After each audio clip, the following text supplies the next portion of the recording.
Imagina por un momento que cada sorbo de alcohol que llevas a tus labios no solo embriaga tu cuerpo, sino que desconecta silenciosamente tu alma.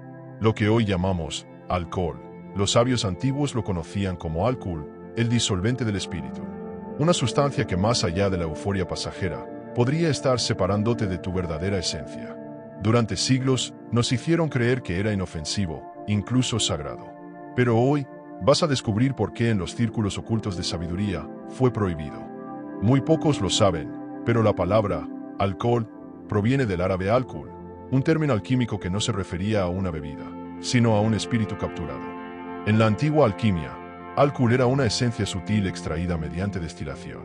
Pero este espíritu no era solo químico, también tenía un efecto energético. Se decía que extraía la luz del alma y la disolvía lentamente. ¿Casualidad? Difícil de creer.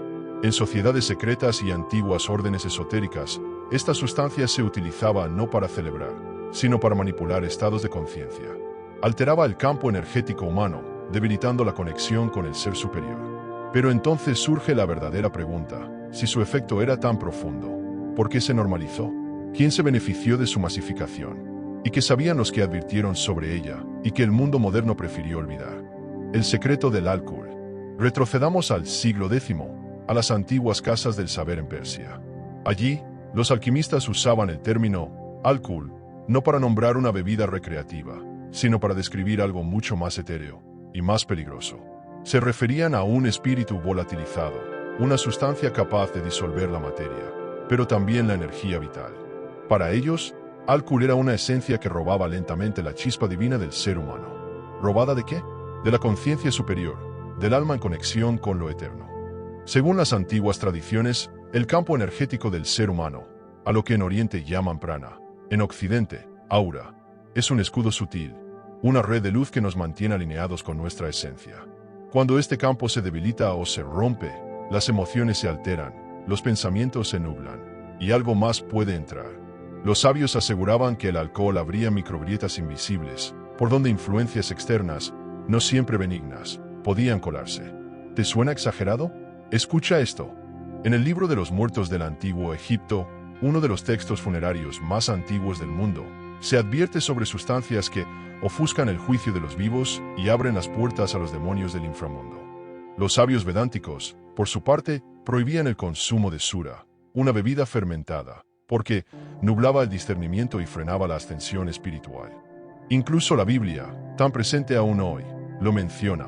El vino es escarnecedor, la sidra alborotadora, y cualquiera que por ellos hierra no es sabio. Proverbios 20:1. Pero lo más perturbador viene ahora. En la Edad Media, los alquimistas europeos, como Paracelso, descubrieron que el alcohol destilado, al que llamaban espíritu del vino, tenía la capacidad de separar metales de sus minerales. En lenguaje alquímico, esto no era solo un fenómeno químico, era un símbolo. Porque si podía separar la esencia de la materia, también podía separar el alma del cuerpo. Y eso, para ellos, lo volvía peligroso. Un instrumento de desconexión espiritual. No es coincidencia que mientras los místicos, los yogis, los derviches sufíes o los eremitas cristianos lo evitaban, los gobernantes lo promovían. Reyes, emperadores y conquistadores lo distribuían en banquetes, celebraciones y rituales sociales. No por desconocimiento, sino porque entendían su efecto. Entorpecía el pensamiento, adormecía el alma y mantenía a los pueblos tranquilos, obedientes, incluso alegres, pero desconectados. Entonces surge la gran pregunta: ¿realmente se popularizó por simple placer? ¿O hubo una intención más profunda? Porque donde el misticismo advertía peligro, el poder vio una oportunidad. Ciencia versus esoterismo. La ciencia moderna lo resume con términos clínicos. El alcohol deprime el sistema nervioso central, reduce la actividad cerebral, afecta el juicio y la coordinación motora. Todo eso es cierto, pero los antiguos místicos tenían una mirada mucho más profunda. Para ellos, el alcohol no solo afecta la biología, también rompe la estructura energética del alma. ¿Pruebas? En experimentos realizados con cámaras Kirlian, tecnología que fotografía campos electromagnéticos comúnmente conocidos como aura, se observó un patrón inquietante. Antes de consumir alcohol, el campo energético alrededor del cuerpo humano se presentaba como un halo vibrante, pulsante, expandido. Pero minutos después de beber, ese campo se contraía. Se fragmentaba. Literalmente se rompía en zonas específicas del cuerpo. 3 efectos fueron recurrentes. Primero, la contracción general del campo áurico. El espacio que normalmente nos protege de energías externas se reduce dramáticamente. Segundo, el oscurecimiento del Ajna Chakra, el llamado tercer ojo, que está relacionado con la intuición, la percepción espiritual y el discernimiento interior. Y en tercer lugar, el bloqueo del flujo ascendente de Kundalini, la energía vital que, según las tradiciones yógicas, sube desde el chakra raíz hasta la coronilla para activar estados elevados de conciencia. ¿Qué significa todo esto en términos humanos y cotidianos? Que tras beber alcohol, no solo pierdes reflejos, también pierdes protección. Te vuelves más influenciable, menos intuitivo, y tu campo energético se vuelve permeable. En palabras simples, es más fácil que emociones negativas, pensamientos oscuros y, según algunas tradiciones, entidades sutiles, se adhieran a ti. Los chamanes del Amazonas hablan de espíritus oportunistas, entidades invisibles que no pueden encarnarse, pero buscan vibraciones bajas para sostenerse. Ellos afirman que cuando el cuerpo se intoxica, se abre una ventana, una grieta energética por donde estos huéspedes pueden entrar y quedarse. No necesariamente de forma permanente, pero sí lo suficiente para alterar estados emocionales, inducir pensamientos ajenos o sembrar confusión. ¿Te ha pasado? Esa sensación al día siguiente de una borrachera, no solo dolor de cabeza o estómago, sino un vacío inexplicable, una desconexión emocional, irritabilidad sin razón, ideas oscuras, sensación de culpa que no logras ubicar, lo que muchos llaman resaca espiritual. Y aunque la ciencia lo atribuye a desequilibrios químicos, los sabios esotéricos dirían, es el alma intentando reconectar con un cuerpo que se cerró temporalmente. En el Tíbet antiguo se tenía un concepto inquietante: parásitos astrales. Seres del plano invisible que se adhieren al campo energético humano, alimentándose de emociones como la tristeza, la ira o el deseo. Los textos tántricos advertían que el alcohol, al alterar el equilibrio energético del cuerpo, era un llamado para estas entidades. Y no era el único lugar donde se creía esto. En las culturas nativas americanas, por ejemplo, muchas tribus veían el alcohol como una trampa del hombre blanco. Decían que robaba el aliento del espíritu. Los sufíes, por su parte, hablaban de que el vino, aunque mencionado en su poesía mística, debía ser entendido en clave simbólica, no literal. Porque el vino que embriaga el cuerpo nubla el alma. Incluso en la medicina tradicional china, se reconoce que el alcohol calienta el hígado, lo que puede generar bloqueos en el flujo de la energía vital y alterar el Zen, que es el espíritu que habita en el corazón. En otras palabras, el desequilibrio energético no es un invento moderno ni exclusivo de la espiritualidad New Age. Ha sido reconocido en múltiples culturas, con distintas palabras, pero un mensaje similar: el alcohol rompe el equilibrio sutil del ser. Entonces, ¿por qué estas tradiciones, separadas por miles de kilómetros y siglos de distancia, coinciden en algo tan específico? ¿Es simple superstición colectiva? ¿O hay una verdad más profunda que hemos preferido ignorar? Mientras la ciencia moderna sigue analizando los efectos bioquímicos del alcohol, tal vez deberíamos comenzar a mirar con más respeto las advertencias del pasado. Porque si lo físico es solo una parte de lo que somos, ¿por qué limitar nuestra comprensión a la materia? La agenda oculta. Platón, en su obra La República, dejó una advertencia inquietante: si deseas controlar a las masas, dales pan, circo y embriágalas. Una frase antigua, pero con ecos poderosos en la historia de la humanidad. Porque no hay herramienta más efectiva para adormecer una conciencia rebelde que una celebración sin propósito. Miremos Roma. El emperador Juliano, conocido como el apóstata, entendía muy bien el juego. Cada vez que el pueblo se agitaba por injusticias o guerras prolongadas, organizaba grandes banquetes públicos con vino gratuito. Se trataba de una táctica refinada: adormecer el espíritu, disipar la ira, silenciar la pregunta. Mientras el vino corría, la conciencia colectiva se desvanecía entre cantos y risas. Y el poder permanecía intacto. Siglos después, en Estados Unidos, sucedió algo similar. En 1920 se impuso la famosa ley seca, prohibiendo la venta de alcohol en todo el país. Pero lo curioso no es solo que fracasó, sino que su final fue oportunamente conveniente. En 1933, justo cuando la Gran Depresión azotaba con desempleo masivo, hambre y descontento social, la prohibición terminó. Y con ella, volvió el alcohol, esta vez con una narrativa renovada. símbolo de libertad, placer y escape. El pueblo, desesperado por alivio, volvió a brindar. Y el sistema respiró tranquilo. La historia, una vez más, se repite. Hoy, el alcohol es parte del entramado cultural moderno. Aparece en películas como sinónimo de éxito, en videoclips como símbolo de deseo, en redes sociales como ritual obligatorio de celebración. Mientras tanto, sustancias como la ayahuasca, la iboga, el peyote o incluso el cannabis, herramientas usadas durante milenios para expandir la conciencia, permanecen reguladas, marginadas, incluso perseguidas. Porque se prohíbe lo que puede despertar y se promueve lo que adormece. Porque no hay amenaza más grande para el sistema que un ser humano consciente. El alcohol no solo relaja el cuerpo, también apaga la voz interior. Mientras tú celebras una noche más, tu conciencia se encoge y con ella desaparece la capacidad de cuestionar. Y sin preguntas, no hay cambio. Sin cambio, el orden establecido sigue intacto. Algunas de las mentes más brillantes de la historia conocían esta verdad silenciosa. Nikola Tesla, por ejemplo, evitaba por completo el alcohol. Creía que toda forma de intoxicación interfería con la vibración mental y que el verdadero genio requería una mente afinada.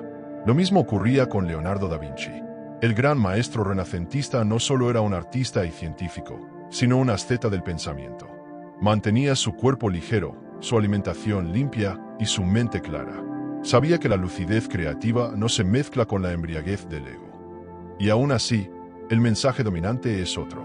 Hoy, la industria del alcohol mueve más de 1.5 billones de dólares al año. Es una de las industrias más lucrativas del planeta. Está conectada con la publicidad, el entretenimiento, la política y hasta la cultura empresarial. Se convierte en símbolo de pertenencia, de adultez, de poder adquisitivo. Pero, ¿cuántas veces te preguntaste por qué celebramos con una sustancia que daña? ¿Quién decide eso? ¿Y por qué? Mientras el consumo de alcohol se normaliza desde la adolescencia, hablar de ayuno espiritual, meditación o introspección sigue siendo marginal. Mientras se popularizan frases como me lo merezco, necesito un trago, se ridiculiza al que busca claridad. Pero el que piensa diferente no es débil. Es un rebelde silencioso. Porque no participar en la embriaguez colectiva es un acto revolucionario. Y aquí no hablamos de moralismo. No se trata de culpa o puritanismo. Se trata de energía, de conciencia, de comprender que cada sustancia tiene una vibración, y tú decides si esa vibración te eleva o te apaga. El sistema no necesita cadenas físicas para controlar. Basta con mantenerte distraído, dormido, alegre, pero vacío. Por eso, el alcohol es más que una bebida. Es una herramienta, una estrategia y una lección. La pregunta no es si debes dejarlo, sino si estás dispuesto a ver lo que sucede cuando dejas de usarlo como vía de escape. ¿Quién eres tú sin la máscara del licor? Esa es la verdadera revolución.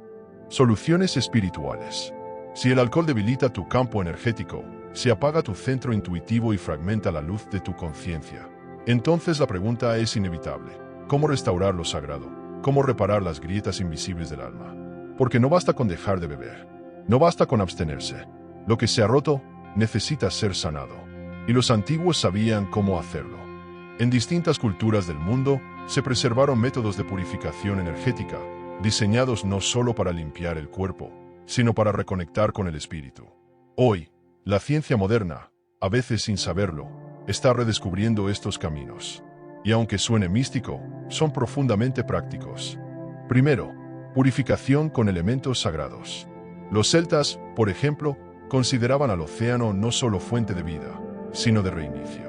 Se sumergían en agua de mar en rituales lunares, creyendo que sus iones negativos no solo limpiaban el cuerpo físico, sino que resetaban el aura. Hoy, la ciencia reconoce que los iones negativos del agua salada pueden reducir el cortisol y estabilizar las frecuencias cerebrales. En América del Norte, los chamanes navajos usaban salvia blanca en rituales de limpieza energética. Cuando se quema, esta planta emite compuestos que no solo purifican el aire, como lo confirman estudios sobre su capacidad antibacteriana, sino que también limpian el campo sutil, rompiendo acumulaciones densas de energía emocional. Cada hoja quemada era una oración, cada humo, una liberación. Y en los templos del Himalaya, los monjes utilizaban sonidos ancestrales. Cuencos tibetanos, entonados en determinadas frecuencias que no solo inducen estados meditativos, sino que según pruebas con tecnología de imagen térmica, alteran patrones energéticos estancados. Cada vibración penetra la carne, pero también el alma. Porque el sonido, cuando es sagrado, ordena el caos interno. Segundo, reactivar tu flujo energético. Después de la limpieza, viene la reactivación. Una de las prácticas más poderosas es el pranayama. En la India, esta técnica de respiración es conocida como el arte de controlar la energía vital. Especialmente la respiración de fuego, que limpia toxinas astrales, activa el sistema nervioso y eleva la vibración del cuerpo sutil. Estudios modernos muestran que en apenas minutos de práctica, se eleva la coherencia cardíaca y se estimula la pineal. Y no subestimes el poder de la tierra. Caminar descalzo sobre tierra húmeda, abrazar un árbol, tumbarse bajo el sol con la piel al aire, no son actos poéticos. Son tecnologías naturales de reconexión. Se ha demostrado que el contacto directo con el campo electromagnético de la Tierra, lo que hoy se llama grounding o earthing, puede estabilizar ritmos biológicos, mejorar el sueño y restaurar la frecuencia Schumann en el cuerpo. O como lo decían los abuelos, volver al suelo es volver al alma. Tercero, el mantra prohibido de los sufís. Pero quizás uno de los secretos más conmovedores y olvidados viene de los místicos del desierto. En el siglo XII, los sufís, buscadores de la verdad a través del corazón, practicaban una técnica silenciosa, casi prohibida por su poder. Cada mañana, antes del primer rayo de sol, se colocaban de pie mirando al este y repetían suavemente un mantra, Ya Safi, que significa, o sanador, punto. No era solo una oración, era una orden vibracional. Lo repetían 33 veces, no como superstición, sino por su valor matemático sagrado. 33 vértebras en la columna, 33 años de Cristo, 33 esencias internas. Y mientras lo hacían, pedían que la luz del sol, el símbolo del alma universal, penetrara su campo y reparara las grietas de su ser. No era fe ciega, era tecnología espiritual. ¿Y funciona? El Instituto EarthMat, en estudios recientes, demostró que la intención enfocada puede reorganizar el campo electromagnético humano en cuestión de minutos. Las emociones elevadas, combinadas con respiración consciente y visualización, cambian la coherencia cardíaca y afectan directamente al campo que rodea el cuerpo. En otras palabras, lo que los antiguos hacían con cantos, rituales y silencio, hoy lo empieza a confirmar la ciencia. Y no porque ellos no supieran, sino porque nosotros lo habíamos olvidado. Porque sí, el alcohol fragmenta, pero tú no eres irremediablemente fragmentado. Tu conciencia tiene el poder de reconstruirse. Y hay caminos, prácticos, naturales, ancestrales. No necesitas pertenecer a una religión, ni viajar a un templo. Solo necesitas voluntad y presencia. Lo que el licor apaga, el alma puede encenderlo de nuevo. El experimento del alcohol y el aura. En 2018, un biofísico ruso, cuyo nombre fue silenciado por la comunidad académica, llevó a cabo un experimento que hoy pocos se atreven a repetir. No buscaba medir el daño físico del alcohol, sino el invisible. Lo llamó el estudio del alma líquida. Seleccionó a 50 personas, médicos, terapeutas, meditadores, artistas, todos con prácticas espirituales activas. Primero, usó una cámara Kirlian, tecnología capaz de capturar el campo energético humano, para medir su aura antes de ingerir alcohol. Los resultados eran impresionantes. Halos vibrantes, campos amplios, patrones simétricos. Era como si sus cuerpos irradiaran orden y vitalidad. Luego, les dio una dosis de vodka, equivalente a 2 copas estándar. 30 minutos después, la imagen era otra.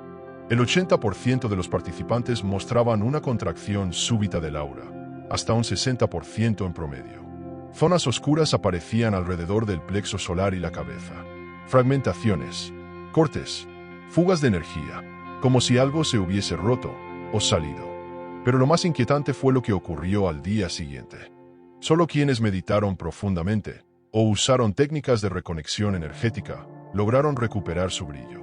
Los demás mostraron signos de opacidad espiritual incluso una semana después del experimento.